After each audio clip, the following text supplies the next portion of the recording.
perekonomian dunia tumbang.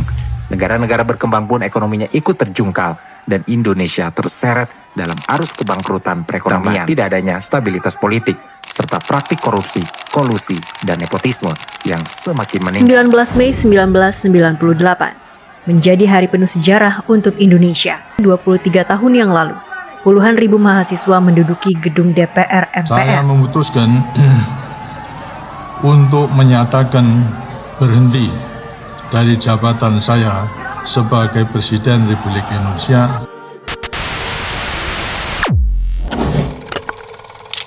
Tahun 1998 menjadi titik balik penting dalam sejarah Indonesia. Runtuhnya kekuasaan Presiden Soeharto bukan sekedar pergantian pemimpin, tetapi juga runtuhnya sebuah sistem yang selama puluhan tahun menjadi terbentuknya politik di Indonesia. Dalam sistem demokrasi, kekuasaan seharusnya berasal dari rakyat, dijalankan untuk rakyat, dan diawasi oleh rakyat. Namun muncul pertanyaan besar, apakah sistem ini benar-benar dijalankan pada masa Orde Baru? Krisis yang melanda Indonesia akibat krisis finansial Asia 1997 menyebabkan kondisi ekonomi memburuk secara drastis.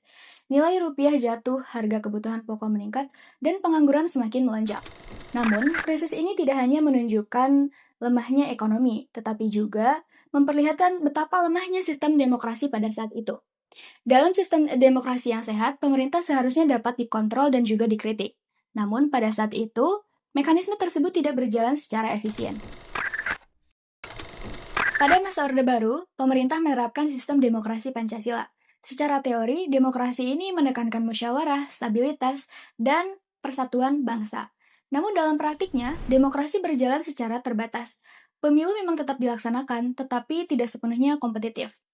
Pilihan politik masyarakat seringkali dibatasi, dan kekuasaan cenderung berpusat pada satu kekuatan saja.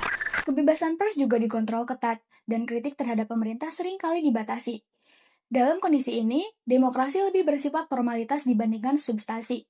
Inilah yang kemudian disebut dengan demokrasi semu, di mana kekuasaan tetap terpusat dan partisipasi rakyat tidak berjalan secara bebas. Pada saat itu, militer memiliki peran besar dalam kehidupan politik di Indonesia, yaitu melalui konsep duifungsi ABRI.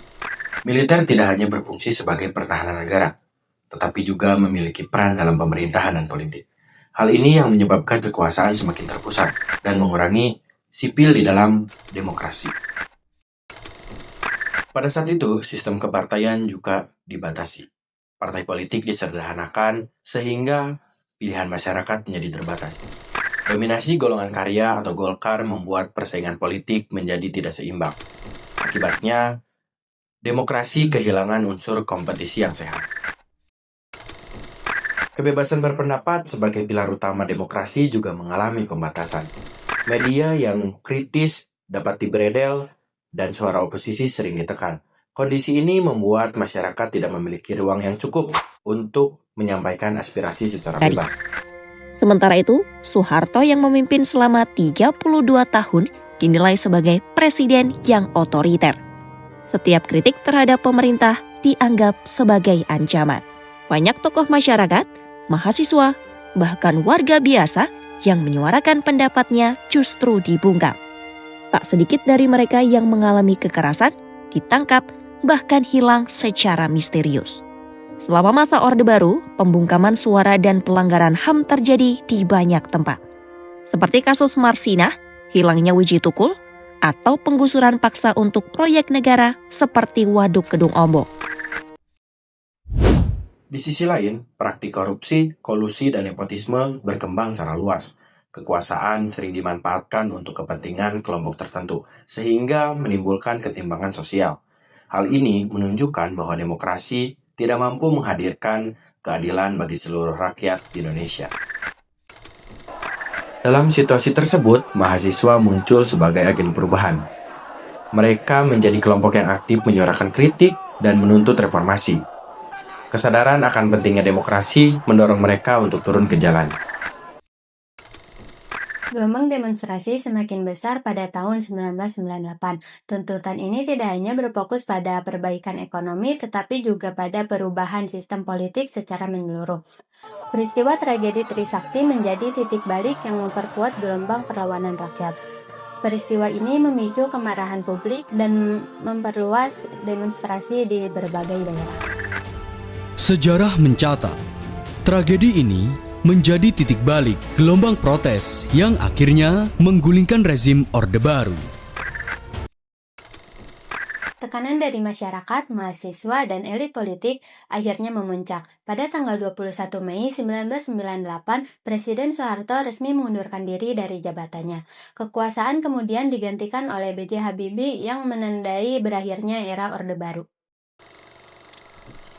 Saya memutuskan untuk menyatakan berhenti dari jabatan saya sebagai Presiden Republik Indonesia terhitung sejak saya bacakan pernyataan ini pada hari ini, Kamis 21 Mei 1998. Reformasi 1998 bukan hanya pergantian kekuasaan, tetapi juga bentuk koreksi terhadap sistem yang telah lama berjalan.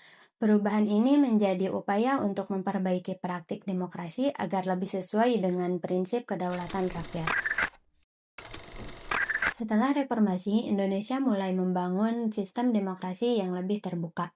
Kebebasan pers meningkat, partai politik berkembang, dan pemilu menjadi lebih jujur serta kompetitif. Masyarakat juga memiliki ruang yang lebih luas untuk berpartisipasi dalam kehidupan politik.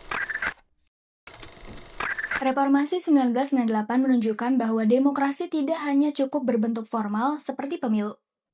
Demokrasi harus diwujudkan melalui kebebasan, keadilan, dan keterlibatan rakyat secara nyata. Ketika demokrasi gagal dijalankan, maka perubahan menjadi hal yang tidak tergantikan.